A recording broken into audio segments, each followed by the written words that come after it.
Assalamualaikum warahmatullahi wabarakatuh. Saya Sartika dari kelompok 1 akan mempresentasikan mengenai komunikasi dan interpersonal skill komunikasi.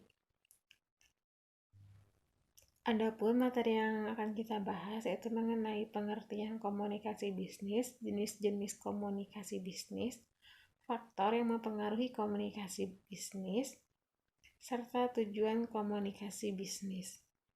Pertama, pengertian komunikasi bisnis. Komunikasi bisnis adalah setiap komunikasi yang digunakan untuk membangun partnership, sumber daya intelektual untuk mempromosikan suatu gagasan, suatu produk, service, atau organisasi dengan sasaran untuk menciptakan nilai bagi bisnis yang akan dijalankan. Komunikasi bisnis meliputi pengetahuan yang menyeluruh dari sisi internal maupun eksternal dari bisnis yang akan kita jalani.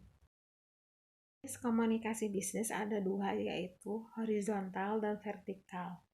Horizontal merupakan komunikasi yang tujuannya untuk menjalin hubungan baik antara atasan yang setingkat dan diwujudkan biasanya dengan mengadakan pertemuan secara berkala, seperti rapat antar kolegan. Selanjutnya vertikal. Komunikasi vertikal adalah proses penyampaian informasi dari atasan kepada bawahan. Contohnya, setiap pegawai harus memberikan laporan kepada atasan setiap harinya dengan tujuan agar bisa mengkoordinasikan semua kegiatan agar SDM perusahaan bekerja optimal dan operasional perusahaan berjalan dengan lancar sebagaimana mestinya.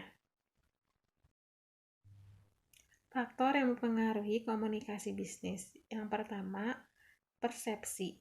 Setiap komunikator atau orang yang akan berbicara harus mampu melakukan prediksi bahwa apa yang mereka akan sampaikan akan mudah diterima dengan jelas oleh komunikan atau orang yang mendengarkannya. Kedua, kredibilitas. Dalam setiap komunikasi, komunikator harus meyakinkan kepada komunikan sehingga terjadi kepercayaan antar keduanya. Faktor berikutnya, kecocokan. Dengan kecocokan, kedua belah pihak akan terjalin hubungan yang baik dan menyenangkan sehingga saat berkomunikasi menjadi merasa saling percaya dan nyaman.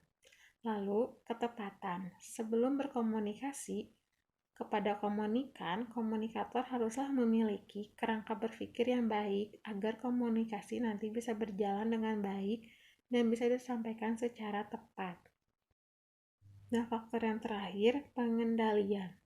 Pengendalian diri dalam berkomunikasi sangatlah penting, karena komunikasi adalah proses memberikan umpan balik atau tangkapan terhadap lawan bicara terhadap suatu ide. Selain itu, saat berkomunikasi berlangsung, agar selalu dilakukan pengendalian tentang maksud dan tujuan utama komunikasi bisa tetap terjaga.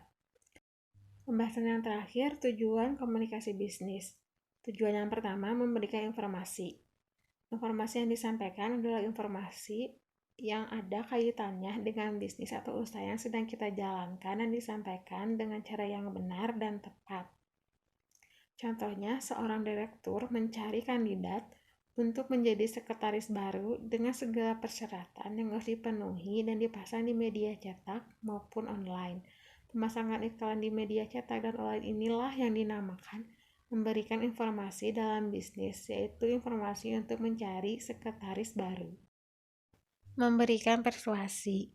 Persuasi adalah komunikasi yang digunakan dengan tujuan untuk meyakinkan dan mempengaruhi orang lain. Dalam komunikasi bisnis, persuasi banyak dilakukan terutama pada hal yang berhubungan dengan negosiasi bisnis. Tujuan yang terakhir itu melakukan kerjasama. Dengan melakukan kerjasama yang baik antara kedua belah pihak, maka untuk mencapai keberhasilan dalam bisnis menjadi lebih mudah. Komunikasi dalam bisnis memang penting diterapkan dengan baik sehingga lebih mudah dalam mencapai keberhasilan bisnis. Demikian presentasi dari kelompok kami. Mohon maaf bila ada kesalahan dalam melakukan presentasi. Wassalamualaikum warahmatullahi wabarakatuh.